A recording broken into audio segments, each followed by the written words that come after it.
100 पोरं झाले 60 पोरी, 40 वेटिंग वर आहे ना. प्रत्येक गावात 400-400 पोरं पडून आहे. लटकते रे ना रे पोराओ. माझी विनंती गड्यांनो तुम्हाला, मी तुमचा मित्र, युट्यूब फ्रेंड आहे. आता तुम्ही लग्नाचे स्वप्न पाहूच नका गड्यांनो. आता शिक एक स्नान झालेलं आहे प्रयागराजचं, अजून 2-3 स्नान शिल्लक आहे. आज काला झाला की बदनापूरला जा, मोजून 7.5-8 लाल मीटर कापड घ्या, त्याच्या 4 लुंग्या शिवा, 2 लंगूट. बरोबर आहे का नाही? अवघड झालं ना महाराज, सोयरिकीच होत नाहीये. आणि मी माफी मागून एक वाक्य बोलतो बरं महाराज, राग येईल तुम्हाला, पण वस्तुस्थिती आहे. ज्या दिवसापासून सोयरिकीमध्ये बया आल्या तेव्हापासून सोयरिकीच होईना महाराज, ही वस्तुस्थिती आहे. जुने लोक बसल्यानंतर महाराज बसले की बैठक होत होती. जुन्या लोकांना तो मान होता, ती नजर होती. आता ह्या महिला मंडळी शायन्या झाल्या ना, जेव्हापासून बाई बैठकीत आली तेव्हापासून सोयरिकीच होत नाही. तुमच्या बावळेपणामुळे पोरं डिप्रेशन मध्ये चालले. माया हो, मी सुद्धा एका मुलीचा बाप आहे, मला सुद्धा मुलगी आहे. जगातला कोणता बाप असावं त्या बापाला आपल्या पोरीचं वाईट व्हावं वाटतं का दादा? अरे जगातल्या प्रत्येक बापाला असं वाटतं की माझ्या पोरीचं एकदम सोन्यासारखं झालं पाहिजे. पण इथं बसणाऱ्या सगळ्या मायांना माझा प्रश्न, माया हो तुमच्याकडे 2 एकर जमीन आहे, किती आहे? किती आहे? बोला बोला, लाजू नका, किती आहे? मग 2 एकर जमीन जर तुमच्याकडे म्हणून तुमची पोरगी एकदम सुंदर आहे, दिसायला गोरीपान एकदम शिकलेली आहे, मग 2 एकर जर जमीन तुमच्याकडे असेल तर तुम्ही नवरदेव किती एकरावाला पाहायला पाहिजेत? 5 एकरावाला. लय याच्यापेक्षा सुंदर असेल तर 10 एकरावाला भरत दादा. याच्यापेक्षा जरी सुंदर असेल तर 15 एकरावाला. याच्यापेक्षा तर नसेल ना महाराज. अरे आपल्याकडे 2 एकर आहे म्हणल्यानंतर आपण 15 एकरावाला साहजिकच आहे ना. दोघी मायले की दररोज दुसऱ्याच्या शेतात आहे. लक्ष देऊन आहे का बरं? घरी 1 गुंठा जमीन नाही महाराज, बैठकीत माय म्हणते मला 25 एकरावाला पाहिजे. पोरगी सुद्धा म्हणते मला 25 एकरा पाहिजे. पोरगी 1 पडशाय नाही, पोरगीची माय 1.5 पडशाय नाही. ती बैठकीत सांगते माझी पोरगी शेतात देणार नाही. आणि मग जमीन काय पाहिजे खांदायला? बावळेपणा झालाय नाही हो, सोयरिकीच होत नाहीये. माझी इथं बसणाऱ्या सगळ्या तरुण पोरींना तुमचा लाडका भाऊ म्हणून सांगतो, तायांनो मुलगा बघत असताना तुम्ही मुलगा सुंदर नका बघू, त्याच्याकडे प्रॉपर्टी किती हेही पाहू नका, तो कोणत्या नोकरीला हेही पाहू नका, त्याच्याकडे जमीन आहे किती हेही पाहू नका. तुमचा भाऊ म्हणून सांगतो, मुलगा फक्त निर्व्यसनी पहा पोरीनो, तुमचं जीवन सार्थक झाल्याशिवाय राहणार नाही. मुलगा फक्त निर्व्यसनी पहा. अरे त्याला 500 रुपये महिना रोज असू द्या, तो 15,000 रुपये जरी महिन्याला कमवत असत तरी तुमच्या आनंदात दोघांचा संसार चालेल. 50 एकरावाल्याच्या बेवड्याच्या नशिबी जाऊन पहा, तुम्हाला कळल दारू काय वाईट आहे. म्हणून सर्वांना माझी विनंती आहे, प्रत्येकालाच पोरग पाहिजेत, पोरगी नकोयचे. आणि पोरं काय दिवे लावतात मला काय अजून कळलं नाही बरं. भरत दशरथ माहिती आहे तुम्हाला? तुमच्या कंडारीचा अजिबात नाही. प्रभू रामचंद्राचा बाप दशरथ, 4 पोरं होते ना, राम, लक्ष्मण, भरत आणि शत्रुघ्न. मग दशरथासारख्या बापाला जर पोराने पाणी पाजलं नाही तर आपल्यासारख्या दशरथाची काय अपेक्षा करायला लागली. म्हणून सर्वांना माझी विनंती आहे, मुलींची हत्या करू नका. हे तुम्हाला आणि मला एका राक्षसानं सांगितलंय महाराज. कोणी सांगितलंय? कंस राक्षस होता. पण नारदजी विचार करू लागले, पुण्य सारावया भेट दे बरू शिवदी बालकाशी ठेवू, असे बोट केले. 1 2 3 4 5 6 7 8. इकडनं मोजला ते कंसात इकडचा 8वा येतो आणि इकडनं मोजला की इकडचा 8वा येतो. ते कंसच होतं. विनाशकाले विपरीत बुद्धी. पहिलं मारलं, दुसरा मारलं, तिसरं मारलं, 6ही मारित दुराचारी. 7वा जो गर्भयोग मायानेता आश्चर्य करीत जगा माझी. 8व्याची तयारी सुरू झाली. महाराज सांगतात, देवकीचे तेज दिसे जैसा सूर्य, देवकीचे तेज दिसे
जसा सूर्य कंसाचे हृदय जळत असे. एखादी मायमाऊली जर प्रेग्नेंट असेल, गर्भवती असेल, तर विज्ञान असं सांगतंय, शास्त्र असं सांगतंय, एखाद्या मायमाऊलीचा जर 7वा 8वा 9वा महिना चालू असेल ना, तर त्या गर्भाचं तेज तिच्या चेहऱ्यामध्ये येतं. तुमच्या घरी बहीण आहे, माझ्याही घरी बहीण आहे. एखादी गर्भवती मायमाऊली असेल, तिचा चेहरा पहा, जसं जसं तिची डिलिव्हरी जवळ येते तसं तसं चेहरा गोरापान दिसतो. याचं कारण त्या चेहऱ्याचं, त्या गर्भाचं तेज तिच्या चेहऱ्यामध्ये आलेलं असतं. मला एवढंच सांगायचं, एखादं शेंबडं पोरगं जन्माला यायचं असेल तर आपली बहीण एवढी सुंदर दिसती. ज्या मायमाऊलीच्या गर्भामध्ये साक्षात जगातील सर्वात सुंदर व्यक्ती असेल ती मायमाऊली. किती सुंदर दिसत असेल महाराज. देवकीचे तेज दिसे जैसा सूर्य, कंसाचे हृदय जळत असे. अवताराची वेळ जवळ आली. दशरथे मारिला तोचे होता मास वर्षा ऋतू असे. कृष्ण पक्ष वसून नामतिथी बुधवार असे. शुक सांगत असे परीक्षिती. अयो निसंभव नो एका श्रमी नाम याचा स्वामी प्रगटला. 8 वर्षाची मूर्ती देवकी माते समोर प्रगट झाली. देवकी माता रडायला लागली. सोडा सोडा मिठी लपवा लपवा जग जेठी, जनी कंसासी कळेल माझ्या बाळासी मारेल. ओ मालक, वाचवा माझ्या लेकराला. 6 लेकरं मारले होत्या नराधमाने, याही लेकराला मारल. आईचा आक्रोश, आईचं प्रेम, आईचं रडणं पाहिल्यानंतर जगाचा मालक आईला सांगतो, ए माय, कंस मला काय मारणार आहे का? त्याचं तेरस खाल्लेलं आहे, तू ताण नको घेऊ, फक्त एक काम कर.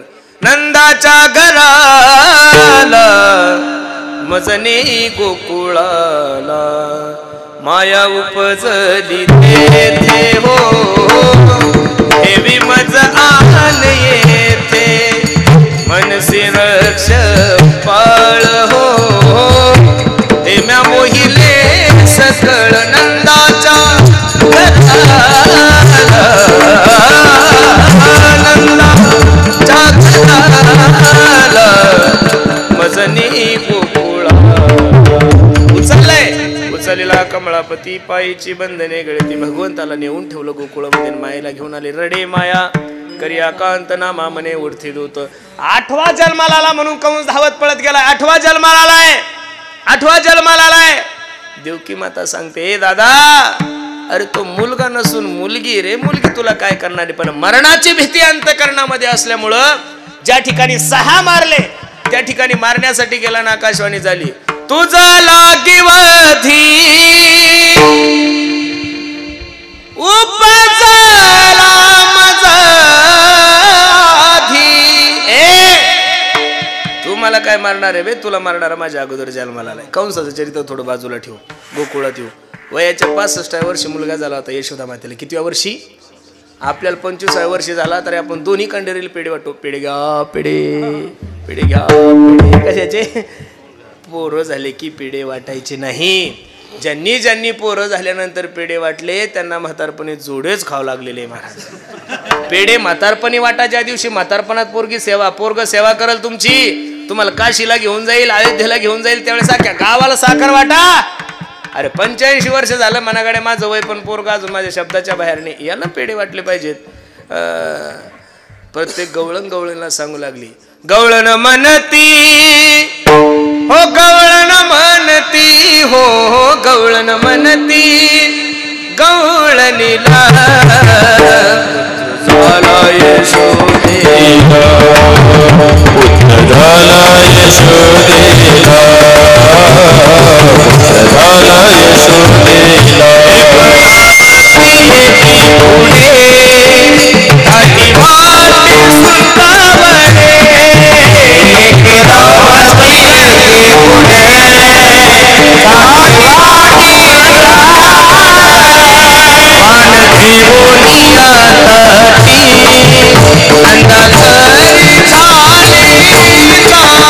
वाढ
मध्ये माझी जनाबाई होती. माया कोण होती? जनाबाई. आणि जनाबाईकडे कोणतं काम होतं?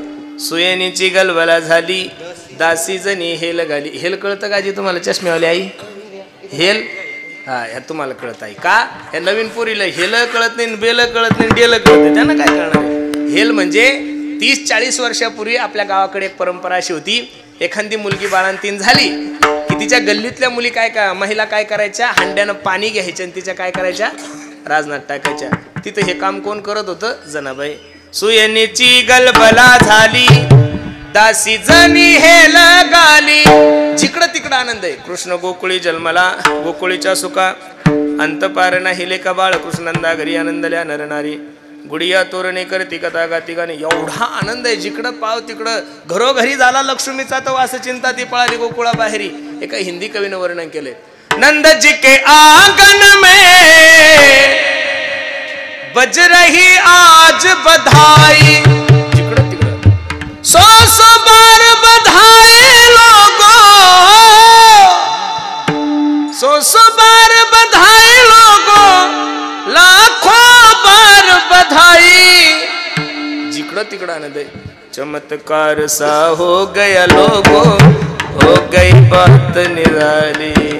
रात रात में नंद बाबा की रात रात में नंद बाबा की तो दाढ़ी हो गई खाली. विको थोडा कमी करणं दादा, जास्त झाला विको. नाचता नाचता कुठं दाढी काळी होत असते का? तुमच्या नाही होत का? हा नाही होत. अहो काल असलेलं पांढरं बुल संध्याकाळी कधी काळ होतं काही कळत नाहीये. म्हणून भगवंताच्या चरित्रावर तुम्ही आणि मी आरोप करायचा नाही. जिकडं तिकडं आनंद आहे महाराज. जे जया पाहिजे ते आहे रे. कुठं अन्नदान चालू आहे, कुठं गोदान चालू आहे, कुठं वस्त्रदान चालू आहे, कुठं सुवर्णदान चालू आहे, कुठं चांदीदान चालू आहे, कुठं भूमिदान चालू आहे. जिकडं तिकडं आनंद आहे.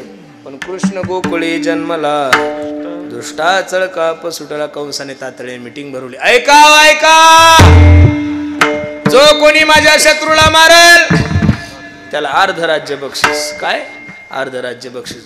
पहिला इडा पुतना मावशीने उचलला होता. कोणी? तुम्ही असं नका समजू की सरकार आता ज्यांच्यासाठी लाडकी बहीण योजना राबवली तेव्हापासून या पुढचे महिला मंडळी कुठंच कमी नाही महाराज. तुमच्या लाडक्या बहिणीच्या योजनामुळे लोकांचे पैसे लटकून पडले ना, कॉन्ट्रॅक्टर लोकांचे.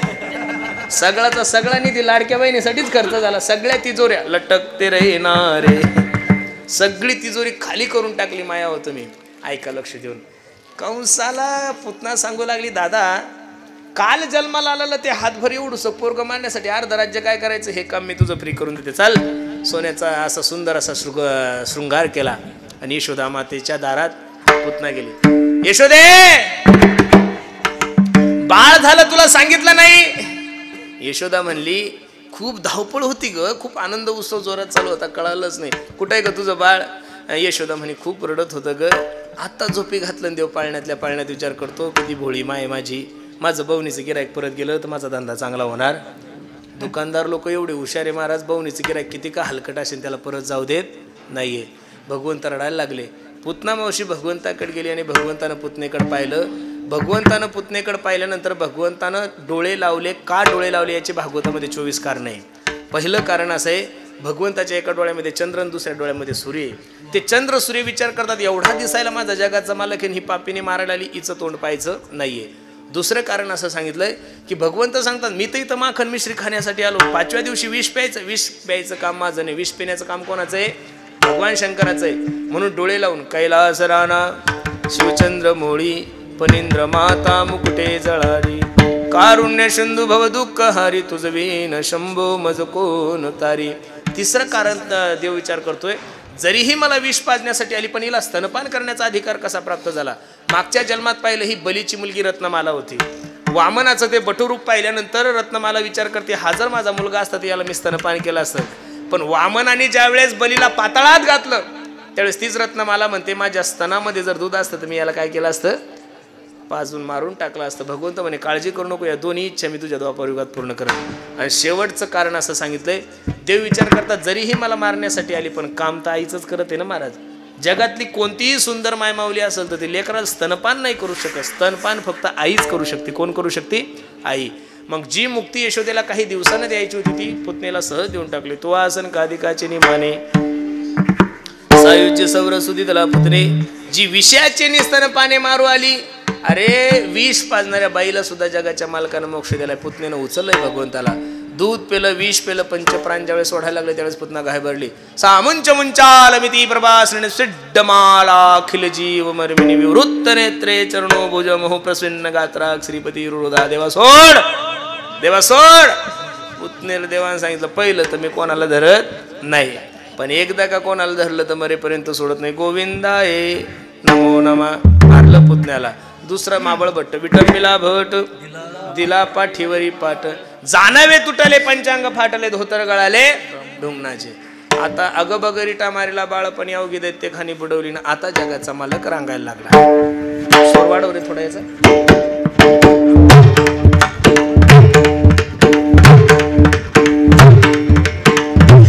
जगाचा मालक रांगायला लागला. नामदेवराय वर्णन करतात. तळवे तळ हात टेकीत डाव्या गुडघ्याने रांगत, रंगने रंगनाथ देखीला हसे, रंगने रंगनाथ तुम देखीला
नामदेवराय वर्णन करतात. हेने माझे कवड उघडिले, हेने सिंके ओ तोडिले, दया दुधाचे बक्षिले ओलांडिले ताकाते.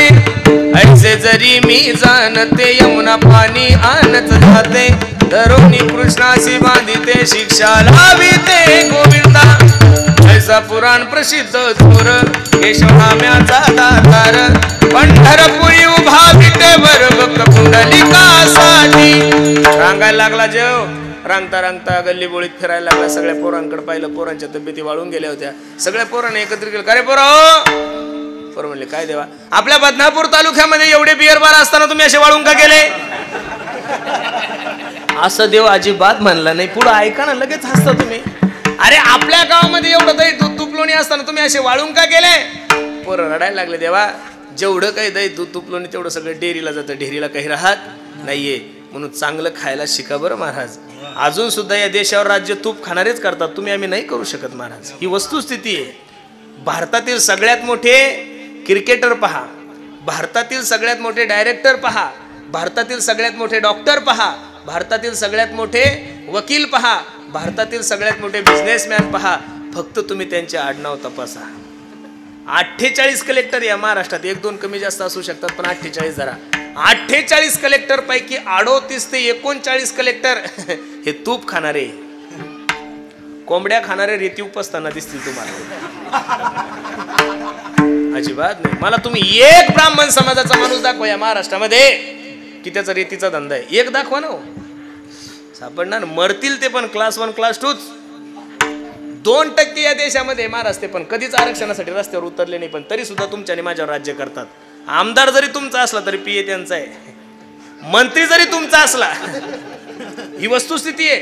आमदार जरी तुमचा असेल तर पीए त्यांचा आहे, आणि तुमचा मंत्री जरी असला तरी केंद्राचे सचिव पहा, राज्याचे सचिव पहा, सगळ्या ठिकाणी ते लोक. याचं कारण आहाराला खूप महत्व आहे महाराज. चांगलं खाल्लं पाहिजेत ना.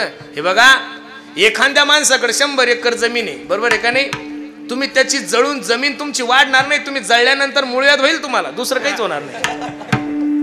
लोकांपेक्षा जर तुम्हाला मोठं व्हायचं असेल तर जळून नाही, वाद करून नाही, त्यांच्यापेक्षा तुम्हाला अभ्यास करावा लागेल ना महाराज.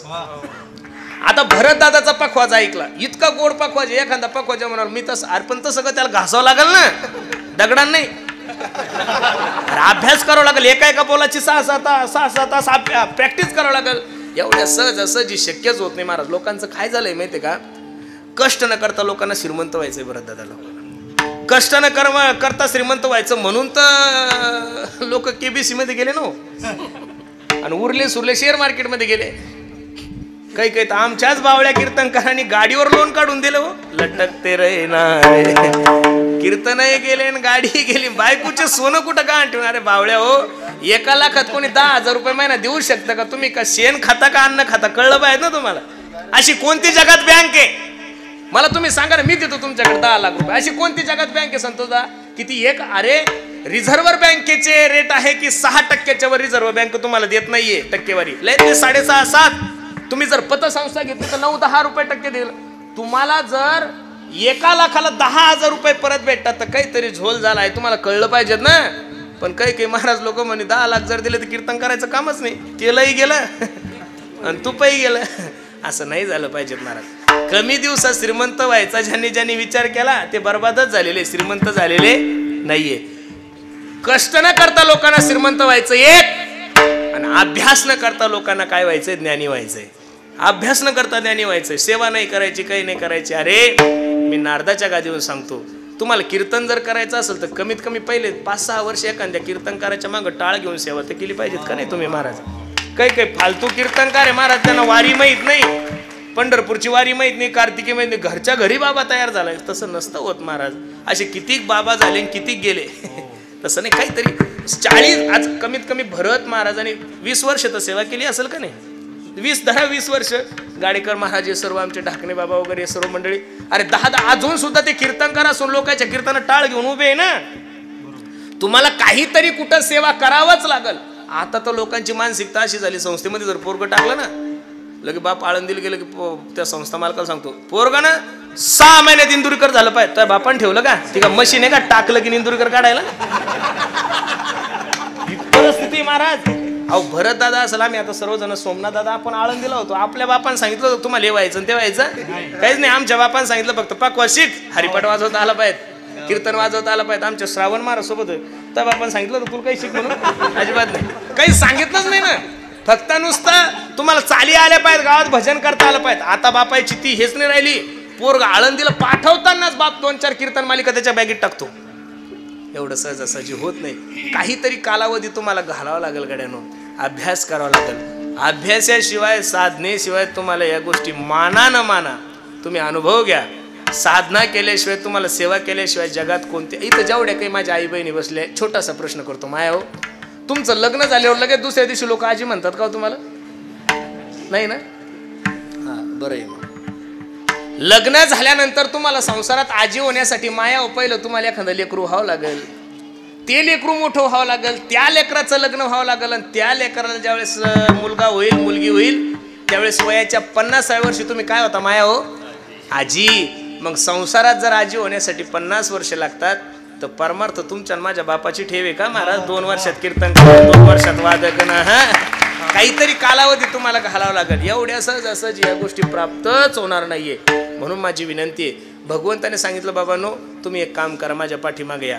भगवंताने पहिला पक्ष स्थापन केला, माखन चोर मित्र मंडळ, अध्यक्ष भगवान, उपाध्यक्ष बलराम दादा, सचिव पेंद्या, आणि खोड्या सुरू झाल्या. जिकडं तिकडं सगळीकडे खोड्या सुरू झाल्या. घर पाहुणी एकांताचं घर पाहायचं आणि तिथं जाऊन भगवंताने खोड्या करायच्या. आणि सकाळी ज्यावेळेस गवळणी उठायच्या आणि गवळणीच्या दृष्टीत जी गवळणीला दिसायचं त्याचं वर्णन जगद्गुरु तुकोबराय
विचार करायचा. वाहती गवळणी तवती पालती दुधाने, सगळ्या दुधाने पालत्या